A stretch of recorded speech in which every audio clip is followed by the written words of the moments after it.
Que responsa, viu? Sejam todos muito bem-vindos a essa casa que sempre nos recebe muito bem e geralmente atende às nossas necessidades. E a palestra de hoje tem muito a ver com isso e é intitulada A Necessidade do Bem, que faz parte do capítulo 176 deste livro de trabalho Fonte Viva, psicografado por Chico Xavier, pelo espírito de Emmanuel. Necessidade do bem. O que seria isso?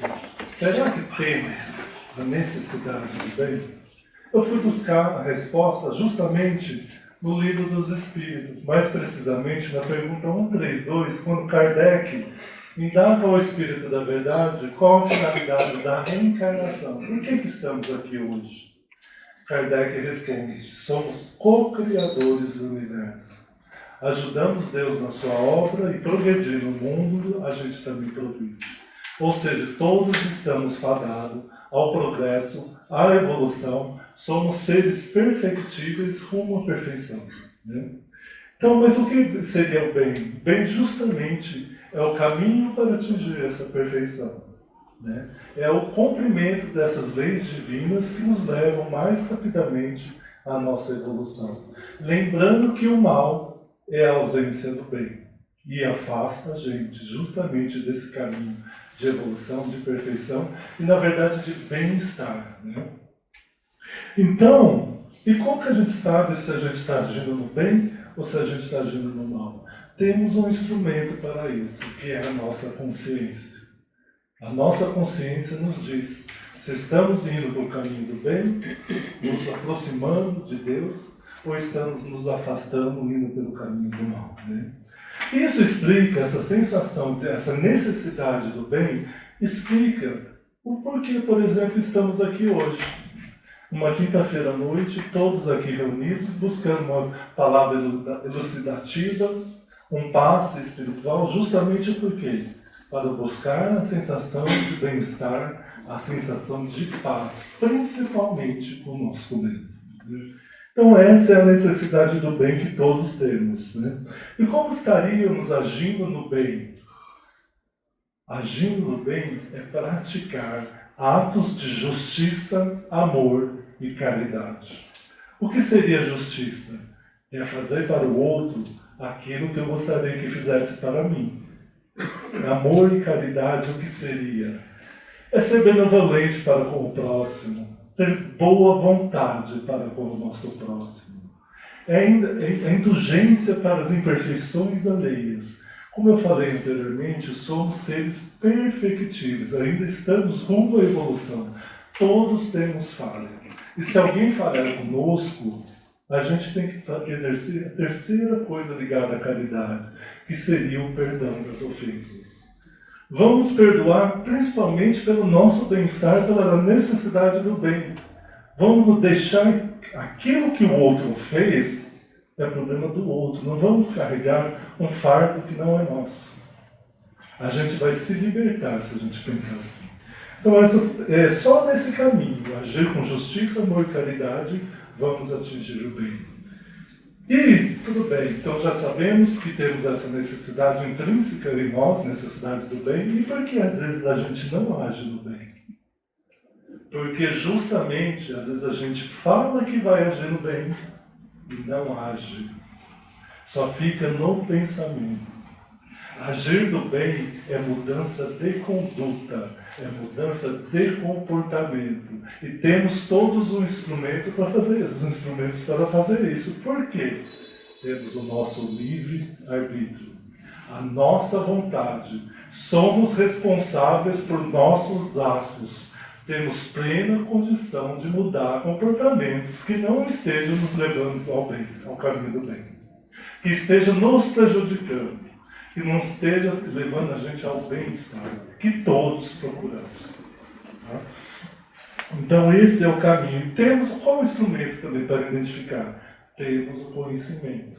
Através do conhecimento disso aqui que estamos fazendo aqui, a gente tem o discernimento de identificar se aquela ação que estamos fazendo está indo no caminho do bem ou se está indo no caminho do mal. E também o bem é um aprendizado coletivo. Não basta o meu bem só. Quanto mais eu quero fazer o bem, mais eu tenho vontade de fazer o bem. Porque o bem é ilimitado. O mal não. O mal é uma coisa que está em deconformidade, precisa ser regenerado, mas ele é limitado. Ah, ele é limitado? É, porque as ações do mal a gente já identifica.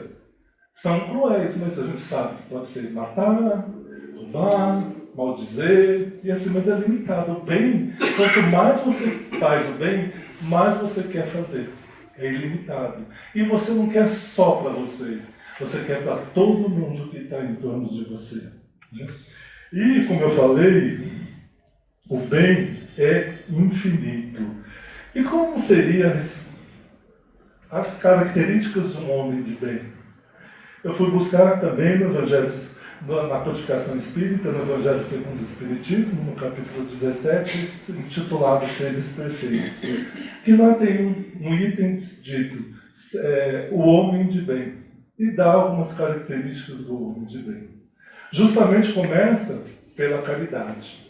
O homem de bem é caridoso, exerce a caridade em sua excelência, em sua essência, em quase todos os atos da sua vida.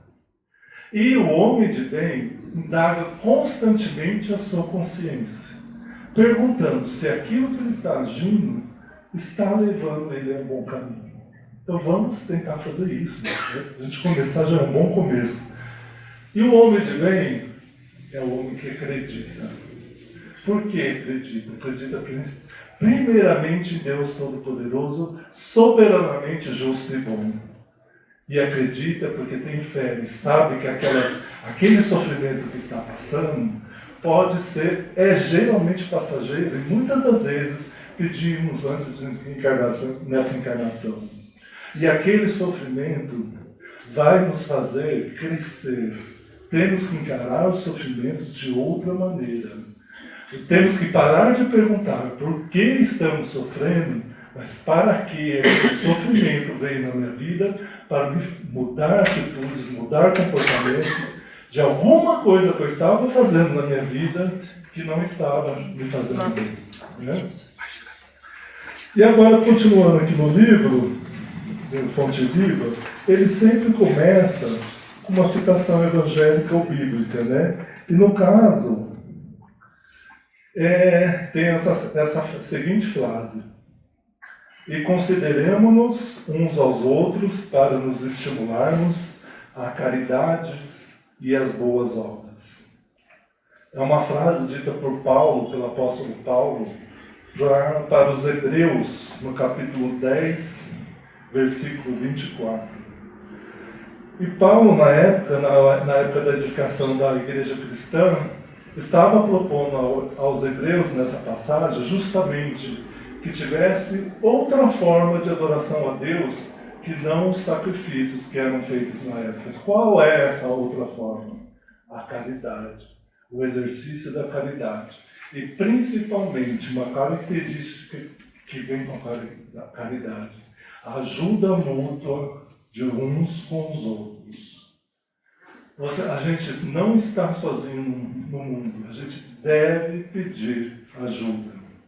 Se a gente não tem conhecimento, vamos buscá-lo. Vamos ao exemplo de alguém que tenha o conhecimento, que tenha elevação moral, que possa nos dar ajuda. Se pedirmos com fé a Deus, ela virá. E continua Emmanuel nesse livro.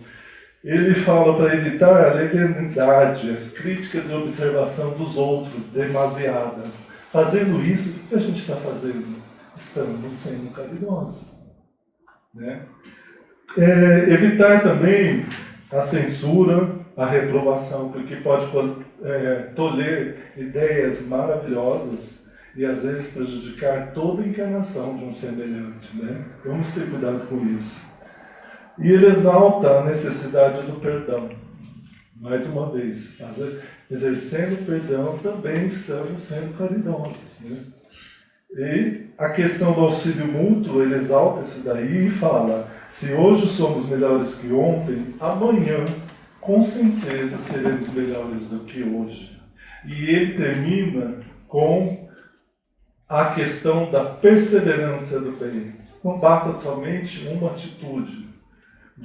É um dia de cada vez, temos o livre-arbítrio, mas vamos mudar comportamentos. Mudar comportamentos você começa a fazer devagarinho. Então você muda alguma coisa hoje, e até que aquilo se torne um hábito, e você não está mais fazendo aquilo que te prejudica. E quando você olhar lá para trás, você não vai nem acreditar que você foi capaz de fazer aquilo. Né? Então é perseverar no bem.